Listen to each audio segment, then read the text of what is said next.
estamos promediando marzo. Siempre el 2 de abril es cuando pareciera que el fervor malvinero nos enciende los corazones a todos y que un poquito se va apagando en el transcurso del año, pero este es el momento donde empieza a ser muy fuerte Malvinas. La temporada alta. La temporada alta, qué buena. ¿Por qué fuiste a Malvinas? ¿Cómo hiciste para ir a Malvinas? Vos no sos militar. No soy militar, ni siquiera había nacido en la Argentina. Nací en Austria. Pero lo que pasa es que creo que los deseos intensos se cumplen. Por eso hay que tener mucho cuidado con los deseos intensos. Con lo que uno desea. Y yo tenía el deseo intenso, por un lado, de reconquistar Malvinas. De hecho, de chico soñaba con ser el almirante de la flota que iba a recuperar Malvinas. ¿En Austria? No, ya acá. De acá. Me trajeron cuando tenía 5 meses, pero yo iba a la escuela primaria y volvía con el folleto de ingreso a la Escuela Naval Militar donde estaban todos los buques en esa época de la flota y me imaginaba almirante de esa flota, porque era la única causa que un argentino pudiera cometer, una causa romántica, una causa justa. Y bueno, no llegué a almirante, quizás por suerte, pero que de 1000 o tantos periodistas que había me tocara a mí, que ni siquiera en ese momento estaba en el Canal 7, estaba en otro canal. Yo creo que se cumple ese proverbio que dice: la presa corre hacia el cazador, los deseos intensos se cumplen. Esto se complementaba también con que yo soy el primer civil en una estirpe de 500 años de militares europeos, y mis padres, mis abuelos habían estado en la Primera Guerra Mundial, en la Guerra Civil, en la Segunda Guerra Mundial, y yo quería probarme a mí mismo.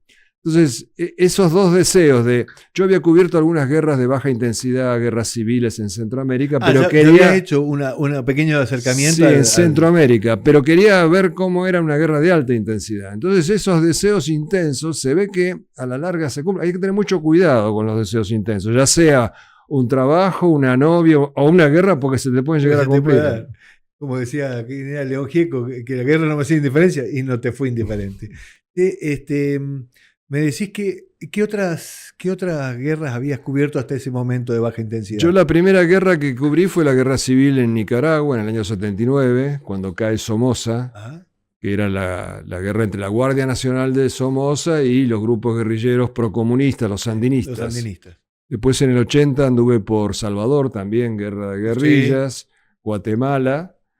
Y en el 82, bueno, yo ni siquiera estaba en Canal 7, me había ido por desavenencias con el productor, y días antes, sin que yo sospechara nada, me llama el productor y me dice si quiero volver. A todo esto, yo mientras estaba, digamos, en programas como Mónica Presenta, Video Show, 60 Minutos, viajábamos a lo loco. Era una época donde el dólar era barato. Era una cosa, era como el paraíso del periodista, porque te daban $10.000 efectivos, te los metías en el bolsillo del jean y salías disparado para cualquier lugar del mundo, sin producción, a producir notas. Magnífico. Pero eso hace que te hagas adicto a los viajes. Yo me había ido por esas desavenencias al canal 11, que era manejado por la Fuerza Aérea, que no tenía un peso, era la Cenicienta de las Fuerzas Armadas, y no había viajes. Entonces yo me devanaba los sesos de cómo conseguir un viaje. Me llama este productor, me ofrece volver, yo dije, vuelvo a viajar. Y sin sospechar nada le dije que sí, y el día 2 de abril me llama Víctor Sueiro, colega y amigo, enfervorizado, que recuperamos Malvinas, y yo estaba feliz como argentino y me quería matar porque yo me la había perdido, estaba en pantuflas en mi casa. Entonces voy de traje y corbata porque ese día iba a grabar mi promo de reingreso al noticiero y le pregunto al productor: ¿a quién mandaste? No mandé a nadie. ¿Cómo no mandaste a nadie? No, porque fulano tiene que conducir la batalla política, sutana es mujer, el otro tiene asma. Digo, pero mandame a mí. Bueno, andá, me dijo. Ahí me di cuenta que por eso me había contratado. Porque sabía que me gustaba ese tipo de coberturas, porque yo hablaba inglés. Ya lo habías hecho. Así que con traje y corbata sí me subí al avión y me fui a Comodoro. ¿Eso fue qué día? El 2 de abril. ¿El mismo 2? El mismo 2. El 2 no nos dejaron cruzar a Malvinas desde Comodoro, y el 3 hubo un charter donde subimos unos 40 periodistas y nos llevaron a Malvinas, nos dejaron un par de horas, un poco más, donde frenéticamente entrevistábamos soldados, kelpers, etc. Nos devolvieron al continente. El 3 estuvimos ahí, el 4 no podía ir nadie, habían prohibido que los periodistas vayan. No sé si te acordás de un periodista que había, Daniel Mendoza. Sí, claro. Sí, claro. Fenómeno, un personaje. Que después fue denostado por muchísimos Sí, gobiernos. bueno, eso es parte del oficio, Sí. pero Comunicado. tenía una habilidad que era ponerse en el bolsillo a cualquier jefe, del rango que sea, con una mezcla de obsecuencia e insolencia. Por ejemplo, entraba pateándole la puerta al jefazo y antes de que el otro pudiera reaccionar, se le arrodillaba, le hacía alguna morisqueta. Bueno, tipos poderosísimos del país, hacía lo que quería con ellos. Y él había conseguido permiso para viajar. Y me vio tan desesperado que hizo lo que ningún periodista, en una noticia que era primicia mundial, haría. Bajó a su ayudante, me subió a mí y trabajamos los dos con el camarógrafo de él en Malvinas.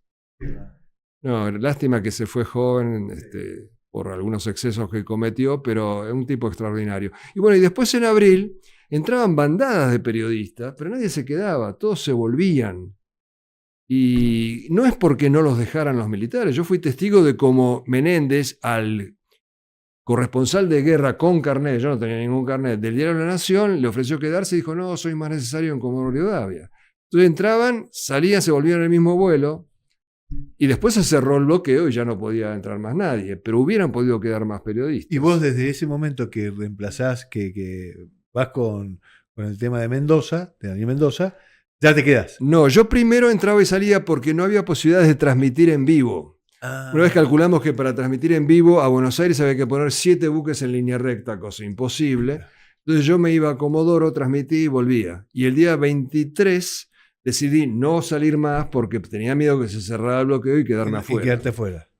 Y 23 ya estamos en abril. En abril, sí. 23 de abril, que la fuerza, la Task Force empieza Estaba ya acercándose, claro, ya estaba cerca de Malvinas, y yo vivía preguntándole al jefe de la base aérea cuándo van a atacar.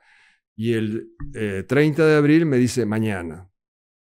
Y le pedí permiso para quedarme en la base. Y el comodoro Destri me dice, bueno, quédate, no va a ser la primera vez que un periodista muera en un ataque. Te vamos a covachar con los artilleros. Pero, me dice, pedile permiso a Menéndez. Y Menéndez todo lo que yo le pedía me decía que no. Así que lo tuve que ver el primer ataque desde Puerto Argentino, desesperado por subirme a algún auto que me pueda llevar hasta Me acuerdo perfecto esa filmación que estás vos relatando lo que estás viendo desde el otro lado, ¿no? Sí, y después llegamos allí, bueno, los muertos, los heridos, las historias, y nos quedamos esperando los sucesivos ataques ingleses en el aeropuerto. Ahí ya no te moviste más. Pero también tuviste una participación muy, muy grande, muy fuerte en el ánimo de la tropa, en la compañía de acercarte a los comandos, a los pilotos. Vos sos uno de los primeros que empieza a reivindicar el valor y el heroísmo de nuestros pilotos. Bueno, porque, ¿no?, yo lo había vivido y me parecía una tremenda injusticia la manera en que cuando vuelven son ocultados, ninguneados, despreciados, hasta acusados de la derrota. La derrota es culpa de los generales y almirantes, ¿no?, de los combatientes.